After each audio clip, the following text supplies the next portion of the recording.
Hi, gays. Welcome back to our podcast, Here and Queer. I'm Daisy Jones, she, her.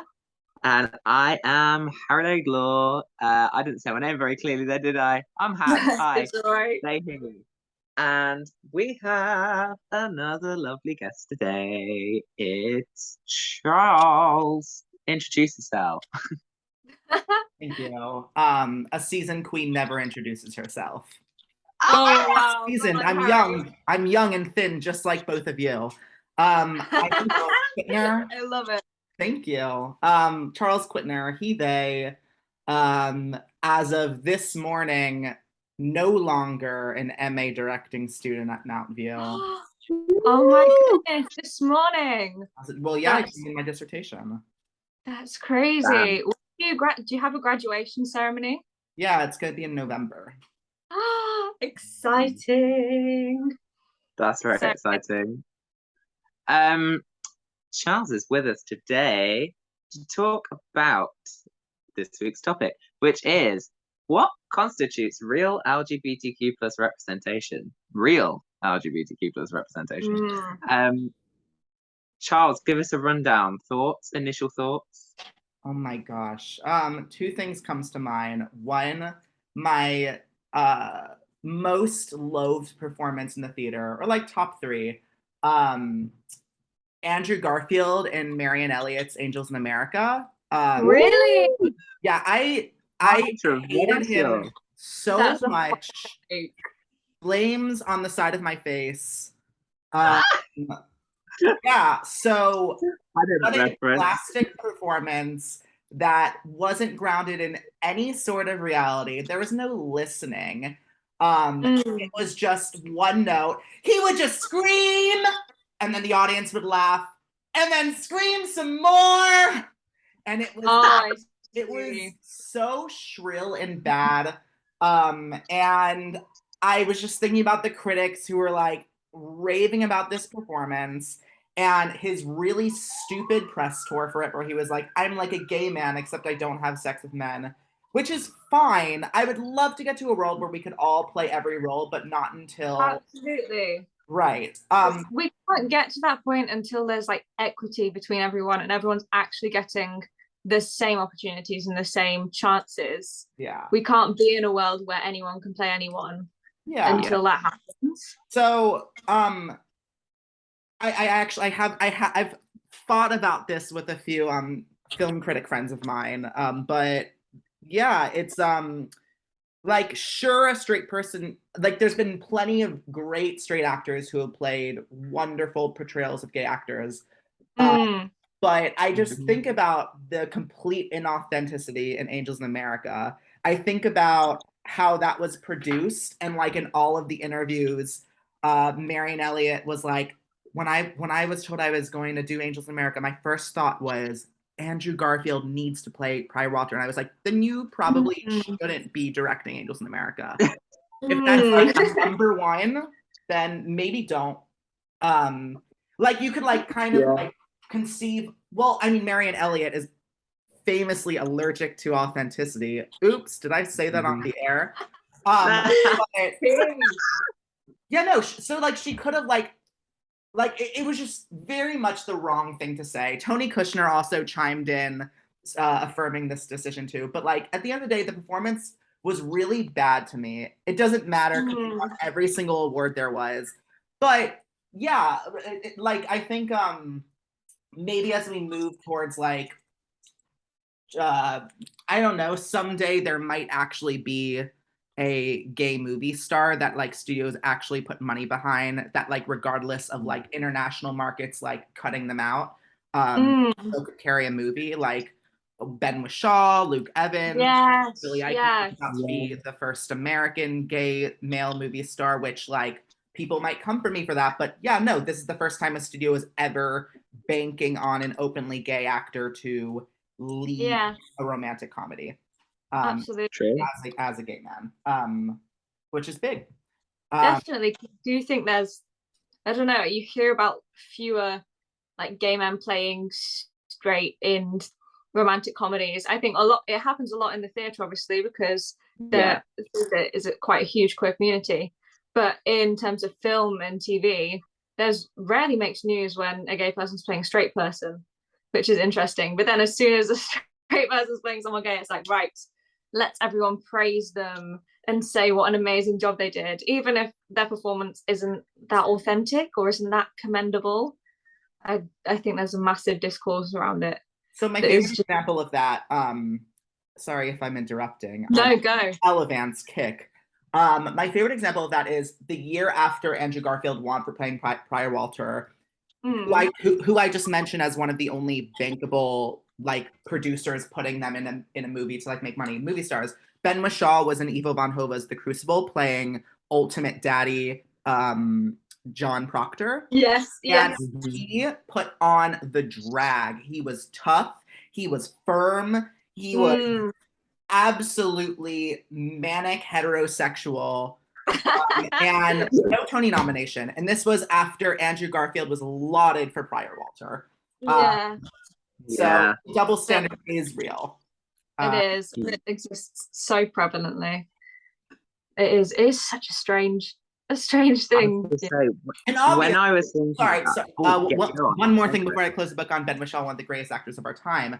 I didn't really see past like Andrew Garfield's artifice to get like a real portrait of Prior Walter. But Ben Whishaw, like I just like, I was just like, oh my God, he was so straight daddy. But like, it was a very real and scary Prior Walter. I'm not Prior Walter, John Proctor. John Proctor. He was able to still make that role. So it's like, good actors, but Andrew Garfield just really, really did not make that role. But he did perhaps put his entire pussy in it. He was like throwing his. I won't deny that his body was in it, but like it was just not real. Yeah, for you going as a queer person, it's like not a good representation of what the community is. No, absolutely. And just like so many people could say, like Billy Eichner would have been a fabulous Prior Walter. Who else? Oh my God. There's so many. So in Ellie Heyman's virtual production, I think she had Larry Owens who played Prior? Was he one of the Priors? Anyway, Larry Owens would be perfect. I think a lot of the queer comedians on the American scene have done it so well. Yeah, definitely. Marianne Elliott was just had stars in her eyes, I guess. And just one, I was going to say one person that came to mind the minute we thought about like real LGBTQ plus representation was Russell T Davies. Love him. You make me feel. Russell T Davies. Absolutely. Like amazing advocate for. I mean, I think he said it very outrightly. You wouldn't cast someone able-bodied and put them in a wheelchair. You wouldn't black someone up. No. So why are you casting straight people or straight cis people in queer characters, queer roles? He said, I think this is a direct quote, authenticity leads to joyous places. Yes, absolutely. Well, because we saw it in Queer since day one. And there's so much in that's like, one of my pet peeves is when a company will be like, look, it's gay. Wow, how exciting. We're doing such a good job at being non-homophobes. But I feel like from day one of Doctor Who, they just put it in. And then there was nothing, there was no like, look what we're doing. Aren't we such good allies? Like, go, slay. There's nothing performative. It's always there. And it's never been, I don't know, overdone or anything. It's just existed. And I really think that's where we need to get to a point where queer representation is just not, I don't want to say normal because that sounds like it's not, but it's there and just no one makes a massive deal about it. Really quickly, I stopped watching Doctor Who the episode after Peter Capaldi joined. Are you referring to the lizard lesbian or is there a new development? It's the new. Oh my God. Wow, I mean, is the new Doctor, Yes.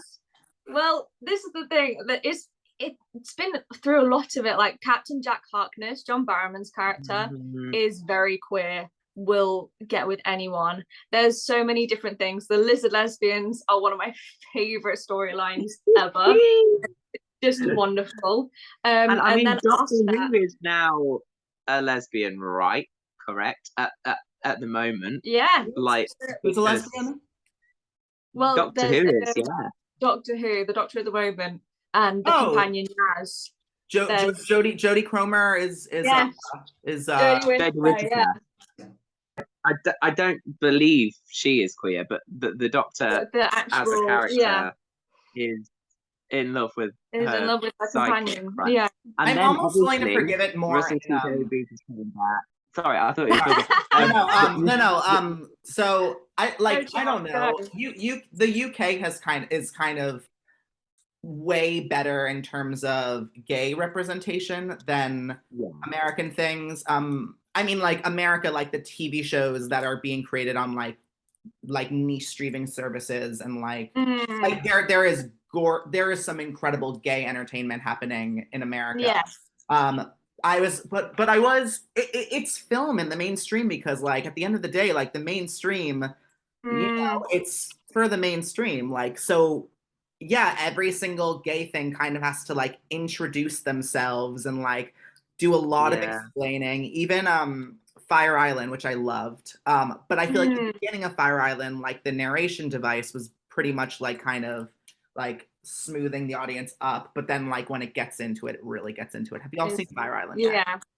No, I haven't watched it yet. I need to. It's literally on my list. Oh my god, that cast! I would just marry Bowen Yang. I wish I wish I didn't say that on the air, but yeah, no, I have such a crush on Bowen Yang. It's go on record and say it right now. No, it's weird because like, you know, being a New Yorker, I'm like 1 degree away from him like 25 times over. Oh my god! And it's just like, oh, just give me so close, so close. No, absolutely.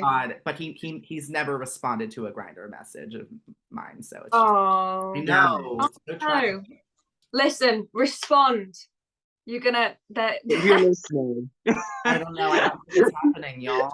I don't respond to Charles. But Bowen Yang is really, really great in Fire Island and represents you know, like the phobia in the gay community and the of a lot of non cis white able-bodied muscular men who want to go to Fire Island. But at the end of the movie, it's just like, no, Fire Island's great. Everyone has a great time on Fire Island. Fire Island is but yeah, it's very sad because Bowen Yang's character has like all this dysmorphia, and it's just like, oh, I don't know. But I'm just like, no, you're so hot. You're so beautiful. I think you made a great point with it being a very mainstream movie thing, because we think about like big names that have played queer characters. We think of Eddie Redmayne, that's the Danish girl. We think of Taron Egerton as Elton. We think of Rami Malek as Freddie Mercury, and James Corden obviously in The Prom, and like so it's truly inexcusable. So like a lot of times at studios there, it's like, oh, we need a big star, don't you see, that's why we have to cast a gay person. But it's when it's like a star making role, like Love, Simon, or the Freddie Mercury movie, Freddie Mercury movie, where it's just like, come on, you know exactly what you're doing. Like, this is so awful. And then like they build these careers out of these roles, and it's like what was it? Oh my god, yeah, because Love, Simon, his follow-up role was like playing like a straight student who was molested by his Kate Mara teacher. Just like, oh, thank God he built his career on this queer role so he could get all these fabulous straight things. And I mean, really you say like you think we're better over here with like gay representation, but like it's only really recently that we've had like obviously that Heartstopper was a big one with a queer cast, young queer people as well. Young queer people. Well, when was Jack Harkness on? Sorry to interrupt. When was Jack Harkness on Doctor Who? That was like. That was like 2005 onwards. That was a while ago. And like, and that character is so. Yeah, America, like I remember in like 2005, maybe even like 2007, it was like 90210 when like one character flirted with bisexuality and one like very, very clearly, no, and I was about to say like clearly straight, but no, the actor was very, very heterosexual. Yeah. He just did like 2 seasons of hardcore douchebag straight person storylines. And they were just like, oh, he's gay now. He's gay. And it was just like, it was like shit like that happening in the aughts in America. And then of course, like the 90s culture wars were insane. Did you watch the TV series Pride? Yes. I have not, but I've been recommended it so many times, so I will have to actually now. So Harry, did you watch the 90s culture wars episode? Yes, I did. Yeah. So like, it's like, during the 90s, it was a bleak freaking moment. I was like, well, sorry, I can't even like I can't even remember the episode. But I was reading this interview with Rosie O'Donnell yesterday about how like they had to like closet her on A League of Their Own, and like how she like wouldn't change one line's delivery because she was like, no, the character is gay and I am not changing my delivery. Obviously Ellen and Rosie were both like, you know, blacklisted after they came out. And then I don't know, things like Fresh Prince of Bel-Air, which is, you know, one of the greatest television shows, but he is just a nightmare to gay and trans people on that show. Girlfriends in the aughts, which is also really brilliant. Like they oh my god, there's like a character called Peaches, which is a representation nightmare. Friends, obviously. Friends, big one. But you know, in this country, you had your Doctor Who on basic cable. We had to go to premium to see good representation, quote unquote, on Queer as Folk. I was going to say that the big one was Queer as Folk. But yeah, even I'm trying to think back to Queer as Folk. Were they?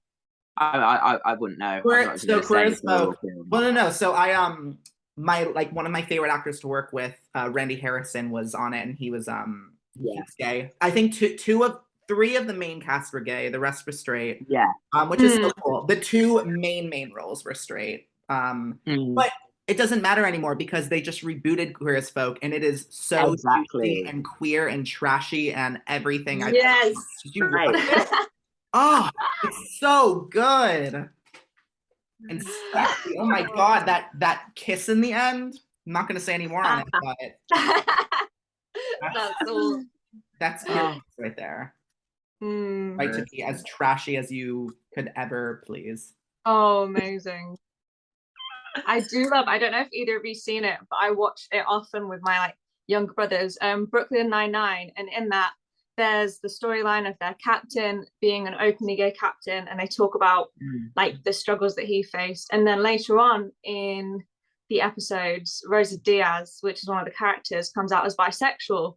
And I remember Stephanie Beatrice talking a lot about how that, you know, linked to her own experiences. And I thought it was just, oh my god, I literally, because at the time I was watching this, I wasn't out and I hadn't really come to terms with anything.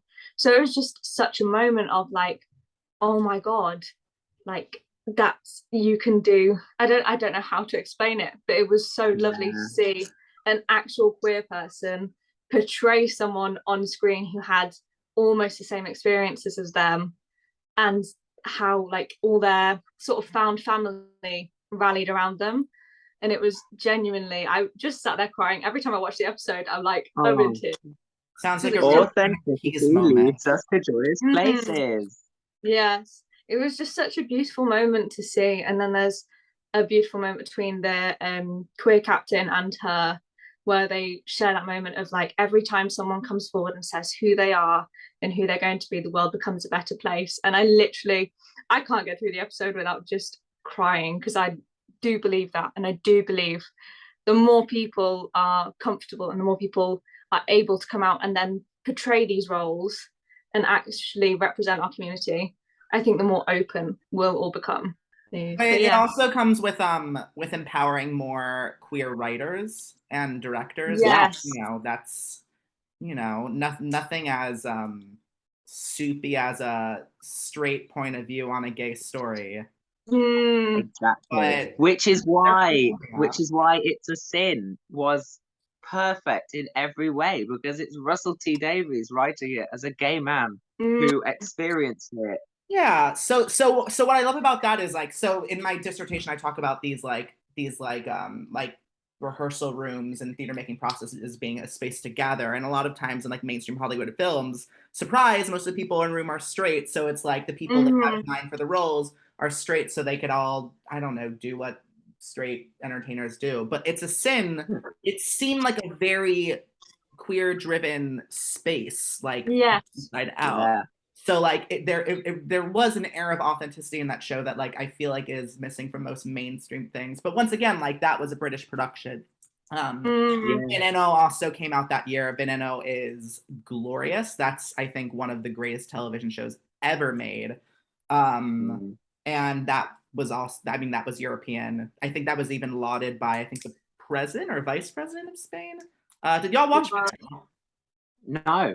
Oh my God, put Veneno on your list. We've got so many good recommendations now. I'm so excited to just sit and watch everything.